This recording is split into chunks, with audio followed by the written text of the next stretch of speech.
Last year on this channel, we covered the Human Centipedes 1 to 3 because my sponsor reached out on January 28th and asked me when the sponsored video for January would be done. I didn't realise I owed them one, so I had 3 days to make a video, a situation I had never found myself in before. My videos normally take me weeks to make. Like, my incest in Elden Ring video took me probably 10 weeks, so I locked my editor in through the age-old strategy of emotional blackmail, picked something interesting I thought I could unpack without needing to order any books, and ended up down this huge rabbit hole of Nazi science. It ended up being really fun, actually. Like, I couldn't monetize those videos, but what can you monetize these days? My audience really enjoyed them, those that could stomach watching them, obviously, and while I kept better track of my sponsor obligations from there on out, I decided that I wanted to come back this year and unpack 3 more extreme horror movies in a similar fashion. Only I planned next month to be Sallow, like 120 Days of Sodom, but while I was rewatching it I gave up on taking notes around the time that they start doing coprophagia, so I think I'll cover Tender as the Flesh instead. Let me know in the comments what you'd prefer, Tender as the Flesh, which is a book, or Sallow. Now, what to cover this month? Well, we've not seen a set of tapes since 13 Reasons Why, so let's look at the Poughkeepsie Tapes. I first heard about the Poughkeepsie Tapes on Twitter. There was this guy I followed whose tweets have long since been lost to time, who I saw talking on a thread about the scariest movie you'll never see. And he was like, there's this movie that's so scary that I'll never watch it. The Poughkeepsie Tapes. It's basically like a snuff film. I can't watch that. So I was like, hell yeah. And here we are. As the name suggests, the story of the Poughkeepsie Tapes focuses on the discovery of hundreds of hours of VHS tapes, which are found in the home of a prolific serial killer whose name isn't ever told to us across the course of the movie, but who is credited as Edward Carver, so we'll call him that. This movie is told in the style of a documentary. A crew of filmmakers roam the land, interviewing police and FBI agents and victims' families about this legendary killer. The documentary makes it clear that they can't show us the worst stuff. One agent admitting that he didn't sleep for a week after reviewing the tapes. But we do see a few of Edward Carver's more macabre works, like some of the bigger murders and some of the grosser details. Choosing to say, oh yeah, he's insane, but we won't show you any of that, is already, as you may be realising, a bit of a bold move. The horror of the Poughkeepsie Tapes is predicated on neither showing nor telling, apparently. They go a step beyond trusting the audience to fill in the blanks themselves, and they just throw you a pen and paper and tell you to draw the scariest thing you can imagine. Obviously, this is in line with a mockumentary, but they're already showing a clip of a woman whose husband's head is sewn into her abdomen. Like, if there's much worse, I want to see it. Don't tease me with it. The Poughkeepsie Tapes, or the Pipsy Tapes as my subtitles kept calling them, offers a rough outline of a chronological story of murders that spanned years, most of which, and the contextual events around them, are captured on these tapes. We start right in the present day, where Ed records the gravesite of final victim Cheryl Dempsey's body as he violently exhumes her. We're introduced to the tapes and their content, then we have a few talking heads, and then we are right back at the start of the timeline. The main draw of these tapes, and the awe surrounding Carver, is that he is an unscrupulously perfect, hyper-intelligent killer, or so we're told. The problem with writing hyper-intelligence is that your hyper-intelligent killer is only going to be as clever as you can imagine, and the way that the team wrote Carver as a hyper-intelligent killer was by just ignoring every problem that his plans raised. In the end, Carver isn't so much glorified, like he's not real, as he is just a strange self-inserted fantasy killer, or he feels like that at least. Carver feels like the kind of killer you'd write if you were trying to imagine yourself as a suave mass murderer. But I digress. The Poughkeepsie Tapes is all about documenting the career of a particularly clever, elusive killer. Across Ed Carver's reign of terror, and as documented in the tapes, we see that what makes him unique is that his killings have very little rhyme or reason. He is hard to track because he has no consistent MO. He attacks men and women, adults and children with old and new tools in his basement and out in the world, behind a gas station or in a house. Some he toys with for weeks, months or years, and some he kills on the spot. The documentary explicitly confirms that Carver rapes his victims before and after their death. On that note, Carver's first victim is an 8-year-old girl in a scene that sets morbid expectations incredibly high for a disappointing remainder of the movie. This isn't the goriest thing he does, but it is the most disgusting, and its depiction is sickeningly blunt. There's no footage of the actual kill, which is one of the few moments in this film where less is more. This is the perfect example of using restraint and horror to make the audience baffle over what could have happened. We do see eerie footage of him approaching her, trying to talk to her, trying to get her into his car, and then giving up, lamping her over the head, and stealing off into his station wagon. This scene is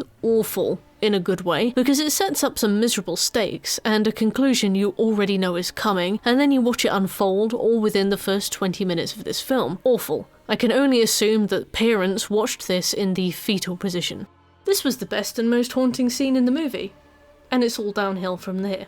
I like the fact that they used VHS tapes as the medium for this documentary, because you can tell that they were picked first as a scary motif and then written in. The footage is all clearly filmed with a digital camera, and then tons of artifacting is added in post-production, warping most of the footage into a borderline unrecognisable state. I think they also added a shaky cam effect too, which feels distracting, more so than anything else. Secondly, because he probably recorded on a VHS-C camcorder, which were largely handheld, but a good portion of VHS camcorders were absolutely massive. So some VHS camcorders, like the VHS-C camcorder, were really small, because the cassette inside would be really small as well. So if he was walking around with one of these, then that would have been totally acceptable. But the Poughkeepsie tapes are proper-sized VHS tapes, like the big ones, which means that the VHS camcorder he recorded it on was probably one of the big ones. They had to be big because of the size of the tape itself inside the camcorder, and to extend the logic of the size of that recording device to most of the scenes in this film would be to shatter the suspension of disbelief. Tell me how this man one-arms a camcorder the size of a Fiat Panda silently around a house while he stalks his prey. Those things made noise. They weren't silent like a mobile phone. He wins fights with this thing on his shoulder, sitting there like an observant gargoyle. He follows children around with it, gets in the back of cars with it, puts it in his victims' faces without them even noticing, like he's recording on a hidden camera in his baseball hat and not a mighty metal shoulder-bound ox or a handheld silver rabbit. Once you realise this, it's really hard to not notice how the practicality of this hyper-intelligent killer's camcorder of choice would make many of his murders nearly impossible. He'd be so easy to identify. Hey, maybe it's that guy over there with the Hubble Space Telescope on his back. Boom. Roll credits. This would feel nitpicky to say when discussing your standard film, but feels pertinent to mention about a film that's been written to boast the exploits of this uncatchable Batman of serial killing. The problem with the way this movie is written, well, the main problem, is that the writers write around plot holes by just pretending that they don't exist. These plot holes are fairly contained at first, when it's just like one murder, one victim, but the more stuff we're shown, the more we realise that this guy is written like a smug buffoon by a writer who clearly thinks he's crafted the next Joker. We see a character who is always one step ahead, mainly because any glaring issues with his master plan are just ignored by the writing.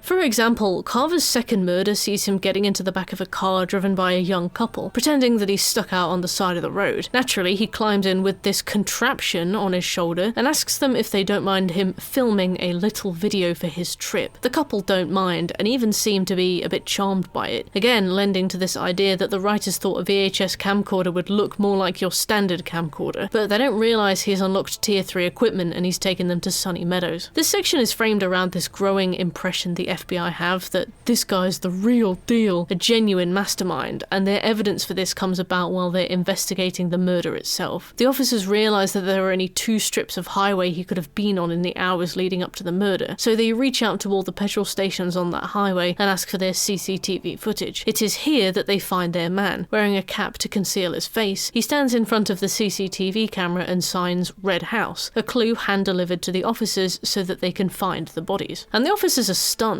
They're like, whoa, this guy picked where he planned to bury the bodies before he committed the murder that he also planned. He knew that the place he was telling them to drop him off at was deserted. I mean, this is the work of a real intelligent killer. They are legitimately wowed by the concept of a man that plans his kills in advance. Like, this isn't the hallmark of some of the most chilling killers in history already. He thinks 2 hours ahead. Wouldn't even look good on a CV. Why is it being treated like a 4D chess match? What's more, if he signed Red House into a CCTV camera and then not killed anyone, the police would never know. For all we know, he could be going from CCTV to CCTV, petrol station to petrol station, signing location names into every camera he fills up his car next to, just in case. The main eye-rolling detail with a lot of these killings is that they write around how easy it would be to catch this man by just ignoring any of the details you would use to catch this man. For example, the CCTV is filming the sides of the cars while they're filling up, but it doesn't record the cars as they're coming and going. CCTV in petrol stations is pointed at the entrance and exits because if someone dines and dashes, the people running the place send the plates to the police. It's improbable that a petrol station would only buy cameras to have them pointing at the sides of cars. If you're gonna have cameras in place at all, you probably need them at an angle where the plate is visible. This scene really bugs me because filling up your car that you use for all of your murders at a public petrol station and waving into the CCTV is more than most real-life killers do to get caught. He doesn't get caught because the writers are writing about a man who doesn't get caught, but this ends up boiling down to luck, not genius. And yet all the officers do is talk about what a crazy clever guy this is. Not to mention the fact that you have a description of the car. Are there no other cameras you can look at? No speed cameras on the road? This scene bugs me because it wraps ungodly luck and police ineptitude into a neat little package and then labels it, "This guy is widowy, the Joker." The police also baffle at his incredible ability to cut bodies up and dump their individual parts in different counties, relying on the police's inability to effectively communicate with each other to keep these particular murders unsolved for as long as possible. That one's a bit better, to be fair to him, but that's probably the smartest move he makes across the entire film, and you're just watching all these talking heads going, this guy is just crazy clever. We've never seen anything like it. If it was just a couple of dingus FBI agents worshipping this man and everybody else in the documentary was like, yeah, he's a lemon. This guy's a moron who's tripped and fallen his way through his serial killer career, there's nothing special about him, I think it would be better. But almost everyone the documentary crew interviews has a moment where they stop in awe and then try to distract from how stunned and amazed they are by his talent. These two killings are bizarrely the most gruesome this movie really gets. Firstly, in the stark misery of watching a little girl get abducted, and then seeing a man's head sewn into the torso of his girlfriend. Great scene. You see a snippet of her waking up during the procedure. Really extreme stuff. And this is the perfect level of Poughkeepsie Tape horror. We're given enough information for our mind to wander so that we can freak ourselves out, and the stuff we do see is really wild. A man's head sewn into his girlfriend's torso is exactly the kind of bullshit I'd expect from a self-aggrandized serial killer. It's artistic. Ed Carver was clearly trying to say something about the imbalance of household duties here. I love it. It's really gross. It leaves you wanting more details. It's bizarre and cruel and weird. On the flip side, the girl's murder was kept mostly off screen and is relegated to the reactions of her parents, and it is absolutely haunting. The couple was like, so extreme, it's funny. The girl is just really bleak, really somber. It hits you hard. The restraint in the way her scenes are handled prevents it from being a spectacle. Well done, well balanced, although I did roll my eyes when the FBI agent speaks up specifically to reassure you that yes, she was raped first. Like, I could have assumed that, Kevin. Shut up.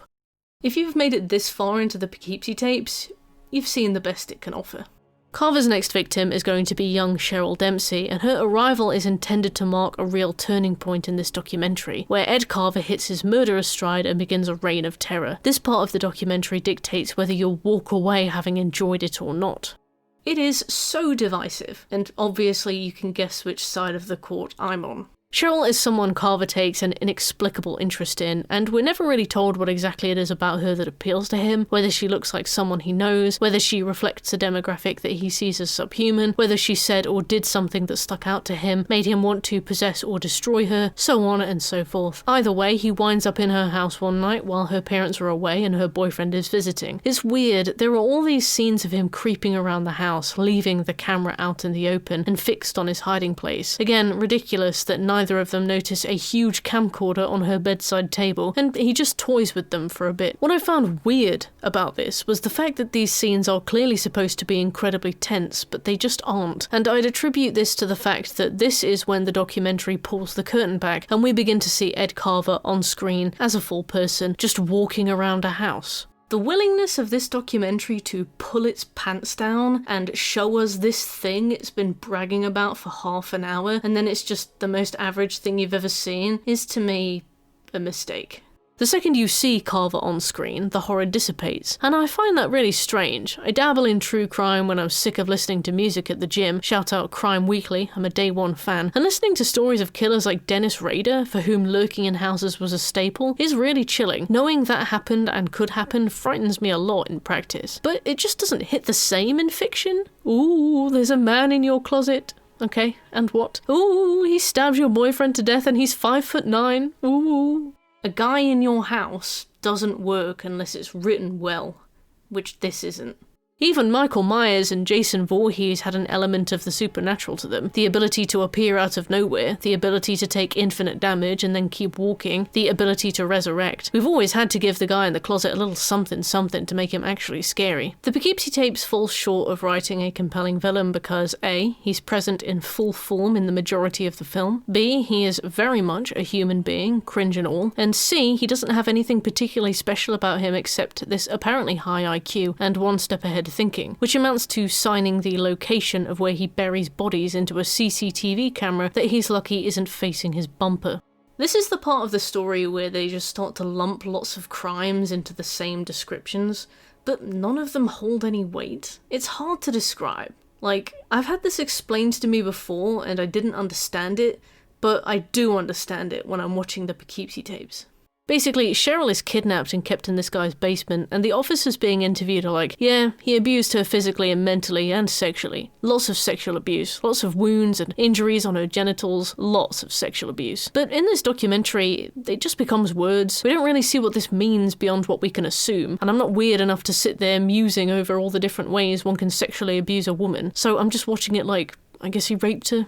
Harrowing stuff, but it just feels like they just stack it on and on. At the end of every corpse description, they're like, yeah, he raped her before and after he killed her. And it's weird, it should upset me, but it just didn't really upset me at all. Again, in the case of real serial killers, hearing stories of true crime, this kind of thing terrifies me. In the case of watching a movie where we are told to just imagine the worst parts, it doesn't really hit at all. Just becomes a shopping list that they just add rape to the bottom of, just to make sure they've got it in the house. I think it also cheapens the mystique of the hyper-intelligent serial killer to turn him into a rapist too, which is weird to say, I think. Like, rape doesn't cheapen a murder. That's not the argument that I'm trying to make here. In real life, it's a contributing factor to a horrendous tragedy and a disgusting, impossible profile of a person who I would cut my arm off to escape from. But in film, when we're learning about a prolific serial killer, it just kind of feels a bit tacky. Mainly because, despite the fact that the film is constantly referring to all of this sexual assault to the point where it's basically a calling card for him to, on the woman that he kills, it never leads to a conviction, at least not of the killer himself anyway. You'd think he'd leave DNA, bite marks, or corpses might have his skin under their fingernails or something, but the rape becomes another instance of the lucky CCTV, a completely stupid decision for a supposedly high IQ killer to make that, by the grace of we couldn't be bothered to write around it, doesn't come to any fruition beyond being just another thing that the killer does. It's also weird in the sense that in fiction, I feel like it's less scary if the killer is motivated by tangible things, i.e. sexual gratification and domination. It's often scarier when the killer can be offered things and just not be interested, not be swayed. Like, it creates an entity that can't be bargained with, can't be stalled, can't be tricked into making a mistake. It makes his motivations murkier, his MO becomes less consistent. In the Poughkeepsie Tapes, Ed Carver is just coming all the time, everywhere, and it is just bizarre to me that these writers think he's like the Riddler. Edward Nygma would never lower himself to this. The scenes with Carver and Cheryl are some of the worst scenes in this film, and they drag on for so long. Again, in real life, being trapped in a basement while a killer is screaming at you would be really scary. In fiction, this is just an unwatchable set of cringe. Cheryl Dempsey's actor acts in circles around Carver. She's giving it everything. She is snivelling and whimpering and cowering and screaming and absolutely selling the visible physical exhaustion involved in being forced onto her feet for days on end. She's great. She deserves a lot of praise for being able to keep a straight face in these moments, because Carver goes from being a semi-creepy, unpredictable force of nature to being a horribly cringe man in his 30s. I can't put into words how bad this is. I was looking away because I was dying from secondhand embarrassment. And what's weird is that I remember thinking, I should find this really scary. This is a man who pursues women for sport. If you're lucky, he will gut you like a pig, rape you, and leave you to die. If you're unlucky, he'll keep you in his house and rape you for years. And the fact that he dresses like John Pathologic from Wish should be creepy, because it should demonstrate to me that what I have been told is a very sophisticated surgeon of a serial killer is actually a crazed lunatic who runs around in pajamas and delivers 70% of his lines in the indignant tone of a screeching toddler. And that should be scary, because it should make me realise that once I am in someone's house, their behaviour may be cringe,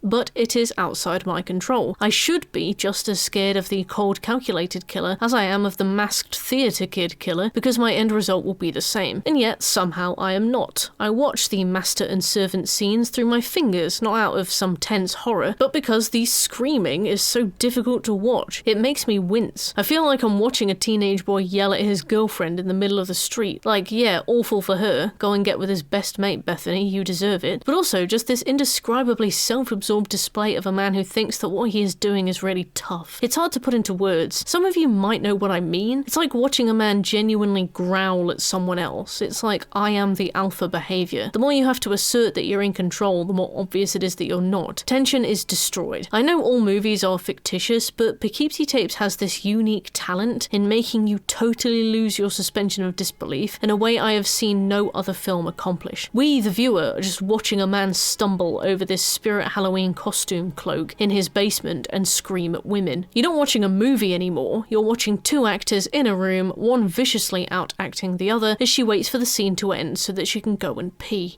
Again, giving this man physicality, like letting us see him, is such a narrative mistake. He's already on the back foot in terms of serial killer supernatural abilities and high intelligence. He's already completely average physically and mentally, and now showing him flouncing around in a cape just destroys this for me. Like I said, even Michael Myers had elements of the supernatural, and he was a 28-year-old hospital runaway. Showing Carver on screen this early and this fully absolutely dictates whether your audience is going to find this story compelling, and it completely lost me here, and everyone I watched this scene with.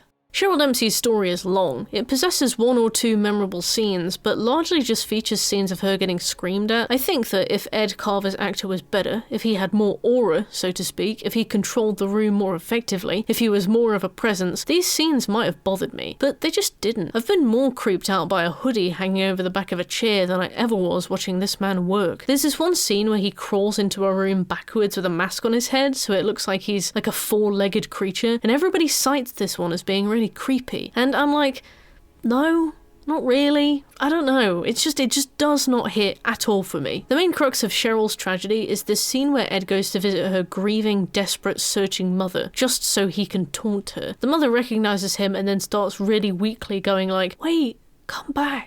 Where are you going? When he starts walking away, laughing evilly. I think that this scene is one of those where it's like, it is totally reasonable for a person to be in so much shock that they can only stare at a crucial moment. But you're also sitting there like, no one saw him? No one heard her? She didn't get his plates? She didn't just describe the car that he walked to? A man with a camcorder in his hands the size of an armchair just walked off her property and nobody noticed? She produces this police sketch later and it just becomes standard white man, so no one is able to do anything with it and the search for him goes cold.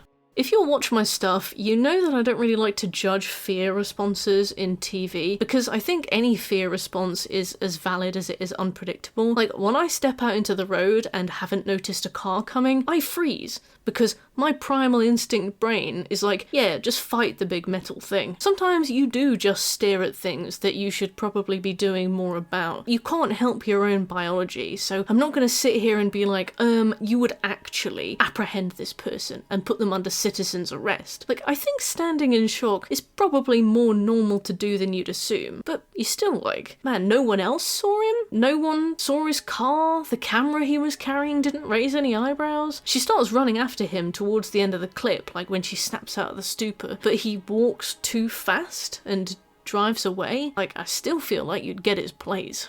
I mentioned the DNA during rape thing previously because Carver does get some DNA on the bodies. More specifically, he goes to a sperm bank and withdraws the DNA of James Foley, a policeman who is often seen soliciting prostitutes, a demographic Carver spends a while targeting so that he can frame said policeman later. Yes, he steals spunk and leaves it on the bodies so that he can frame a policeman, and is completely successful in doing so. James naturally has no alibi to any of the murders, so he is sentenced to death by lethal injection. Once again, pure luck. If James had a receipt for Chuck E. Cheese on any one of those nights, this would be over. Having no alibi for one murder is fine, but obviously he's being held for all of them, and that introduces a ton of variable factors that Ed Carver has no reasonable way of controlling. It's all reliance on stars aligning, framed as him being the megamind of killing prostitutes. The James Foley section of this film leans into dark comedy, which draws attention to the way that this movie never quite seems to know which tone it wants to set. The movie begins by setting up a circumstance of almost supernatural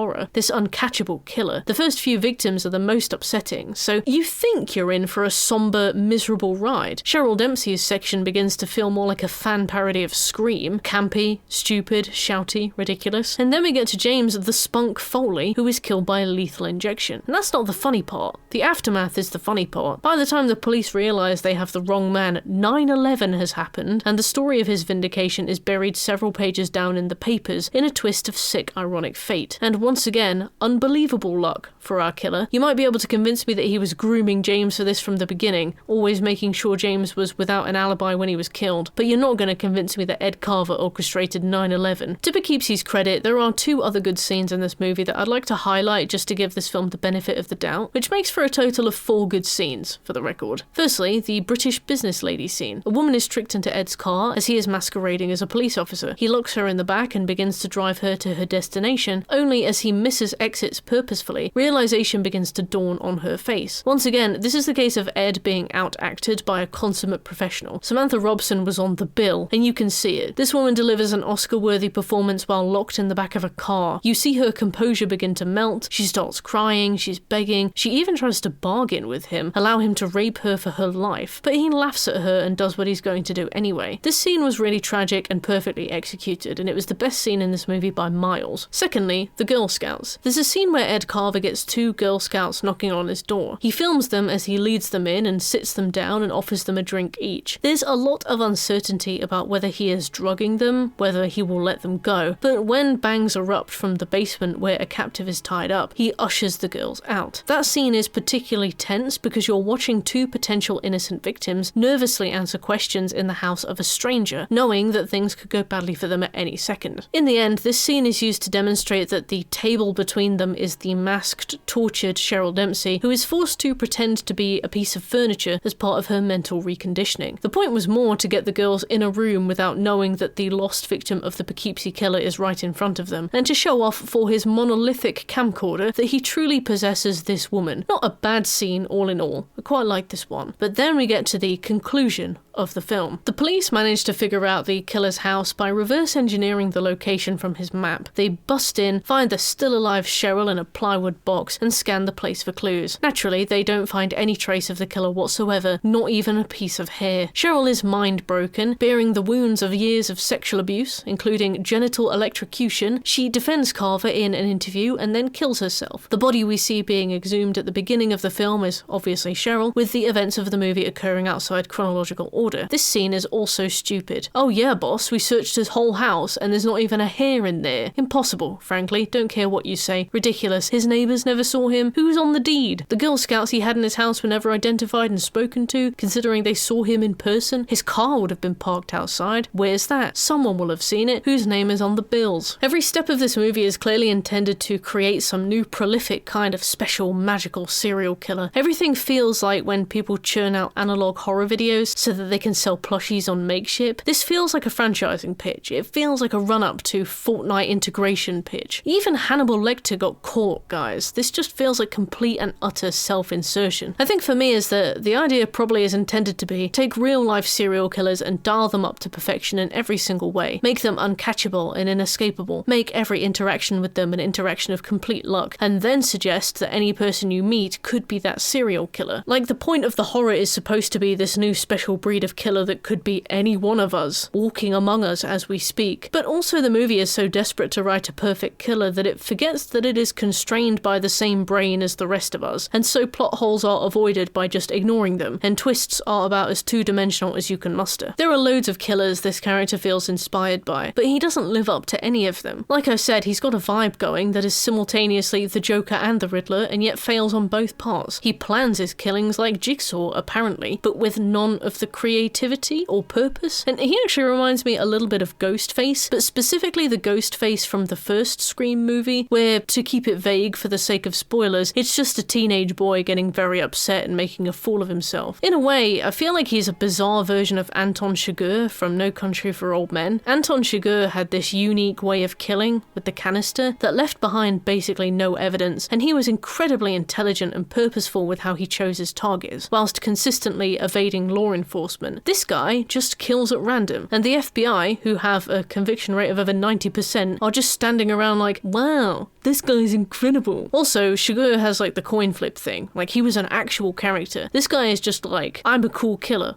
Also a rapist, by the way. I would say that this movie is a teenage boy's idea of what it means to be cool, but that would be a rude thing to say about teenage boys. I was having phone-in bedtime one night, and while scrolling Instagram Reels, saw a reel by Instagram creator Masonide. In this video, he makes a case that the Poughkeepsie Tapes is filmed and edited by the killer himself, not as a documentary, but as a highlight reel. Masonide pitches the question, why would a person making a documentary for the public be allowed to feature snuff scenes and crime scene photos? We weren't watching a documentary about a killer, but one made by him, a glorified highlight reel. Masonide argues this with the evidence that the documentarian is interviewing grieving parents, baiting FBI agents and cops to compliment the killer, and editing them to make them look stupid. He points out that this man had access to police locations, schedules, and details, so he was probably one of them, concluding that Ed Carver is actually a forensic photographer called Sean. He is filming when Cheryl is found in the house, and he films her final interview. When Cheryl asks the camera, "What do I say? I don't know what you want me to say," it is the exact thing she says to the killer when he first takes her away. So obviously she knows he doesn't normally let her speak without giving her lines to say, so she's like looking to him for commands. Looking back on the movie, I could see the way these things might reflect the truth. If you were to go and look at Masonide's video now, you would see a comment from me being like, whoa, I never considered this angle. I must be an idiot. I should go and watch this movie again. And I did go and watch this movie again. And I think he's probably correct. I do think that the Poughkeepsie Tapes is, at the very least, filmed by the killer, either for himself or actually for a documentary for the general public so that they can marvel at his work. I think that these observations are astute, and congratulations to Masonide for making them. I think this is a fair assessment. With all that said, I thought the rewatch with fresh eyes would make me love this film. I thought that if all of these details fell together, I would be really impressed and actually see a genius movie in the making that I hadn't been able to appreciate before. And I didn't, because it was fucking awful. Regardless of what was filmed or how this person edited it, we still do have an entire team of FBI agents who low-key fancy this man. Like, they all have crushes on him, they're all incredibly wowed by his ability to sign Red House into a CCTV camera. This isn't a case of killer makes a documentary to glorify himself. This is still the case where a very dumb, lucky man is being treated like the Houdini of killing women, and if it had been edited in such a way where it was clear that he was splicing statements together so that they sounded like compliments, great, sure. But no, the agents are all just talking about how clever and brilliant this man is, how impressive it is that he uses a variety of weapons so that we can't nail down exactly what his MO is. This is a killer who genuinely wows police by sometimes using a bone saw and sometimes using an industrial saw, not a person who has had to edit that wow in post. Plus, if he was making this movie, why would he leave the worst stuff out? If this was a highlight reel, why would he leave out the highlights?